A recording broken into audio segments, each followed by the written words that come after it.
મોડાસા 4 રસ્તાની અંદર જે ટાઉન હોલ કેમ્પસની અંદર જે કોમ્પ્લેક્સ આવેલું છે, ભૂતકાળમાં ખાસા સમયથી ખંડિત હાલતની અંદર તિરાડો ને બધું સ્લેબને એની અંદર થોડું ઘણું ક્ષતિ દેખાતી હતી. તે ધ્યાને લઈ 2023ની અંદર ચીફ ઓફિસર સાહેબે આને અરજી પણ આપેલી હતી કે ભાઈ આ રીતના આવું કામ થઈ રહ્યું છે તો દુકાનોવાળા પણ અવગત થાય.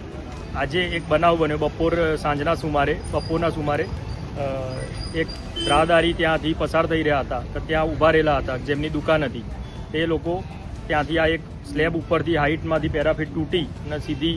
નીચે પટકાઈ પેરાફીટ, તો એમને થોડીક અસરગ્રસ્ત થઈ છે, થોડી ઈજા પણ પહોંચી છે. હવે આગામી સમયની અંદર નગરપાલિકા, અમે કારોબારી અધ્યક્ષ, પ્રમુખ સાહેબ, ઉપપ્રમુખ સાહેબ બધા ભેગા થઈ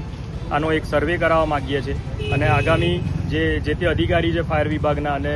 મ્યુનિસિપલ એન્જિનિયર એમને અમે અત્યારે મૌખિક રજૂઆત પણ કરી દીધી છે કે ભાઈ આનો સર્વે કાલની હાલતમાં કાલના દિવસ સુધીમાં થઈ જાય અને એ સર્વેના આધારે એ લોકોને ફરીથી અમે નોટિસ આપશું. આ નોટિસ અમે પ્રી મોન્સૂન પ્રક્રિયાના ભાગરૂપે પહેલાં આપેલી છે, પ્રી મોન્સૂન કામગીરી શરૂ કરીએ પહેલાં, એવું મને અધિકારીએ જણાવ્યું છે. એ અધિકારીએ જણાવ્યા અનુસાર એ પણ અરજી અને બીજી અરજી એટેચ કરી અને આની અંદર શું થઈ શકે એવું છે એનો એક અમે કમિટી બેસી નક્કી નિર્ણય કરશું અને એવું ખાતરી આપીએ છીએ કે આવી ઘટના એક આજ બની છે એવી નહીં, પણ મોડાસા નગરપાલિકાની પ્રીમાઇસીસની જે પણ પ્રોપર્ટી હોય એ પ્રોપર્ટી વત્તા પ્રાઇવેટ પ્રોપર્ટી એ બધાનો એક સર્વે અમે હવે આગામી સમયમાં